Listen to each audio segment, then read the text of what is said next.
ایک شخص حضور صلی اللہ علیہ وسلم کے پاس آیا، کہنے لگا کہ یا رسول اللہ، میں نے روزانہ جو میرے معمولات ہیں ان میں سے میں نے 4 حصے جو ہے عبادت کے بنائے، تو اب میں نے یہ فیصلہ کیا ہے کہ ان 4 حصے جو عبادت کے میں نے بنائے ہیں ان میں سے ایک حصہ درود و سلام پڑھوں گا، 3 حصے اللہ کی ظاہری عبادت کروں گا۔ آپ نے فرمایا کہ تھوڑا بڑھا لو درود کو۔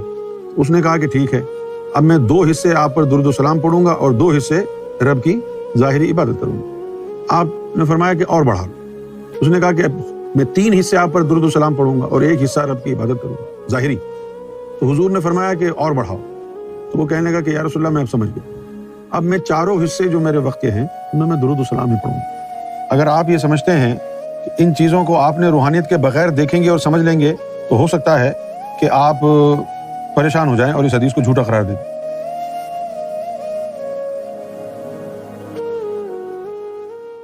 جو ہے ابی بن کعب جو ہے رضی اللہ عنہ جو ہے وہ فرماتے ہیں، جامع ترمذی میں یہ روایت آتی ہے، وہ ایک مرتبہ اللہ کے رسول صلی اللہ علیہ وسلم کے پاس حاضر ہوئے۔ حاضر ہو کہا کہ میں نے کہا اللہ کے رسول صلی اللہ علیہ وسلم، میں بہت زیادہ درود پڑھنا چاہتا ہوں، تو آپ میری رہنمائی کریں کہ میں اپنی دعاؤں کے کتنے حصے کو درود پر مشتمل کروں اور کتنے حصے میں اپنے لیے دعا مانگوں۔ اور پھر انہوں نے کہا اور میں کتنا حصہ مخصوص کروں دعاؤں کے لیے اور کتنا حصہ آپ کے لیے؟ تو آپ نے فرمایا تو جت قدر چاہے اتنا، جتنا پسند کرے کرے۔ تو انہوں نے فرمایا صحابی نے، کیا 1/4 1/4 حصہ میں اپنی دعاؤں کا درود کے لیے مخصوص کر دوں؟ تو آپ نے فرمایا ٹھیک ہے، جس قدر تو چاہے، تمہارے لیے یہ تو بہتر ہوگا۔ ٹھیک۔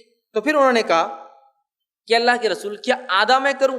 تو آپ نے کہا تم جس قدر پسند کرو، لیکن اگر اس سے زیادہ کرو اور اچھا ہے۔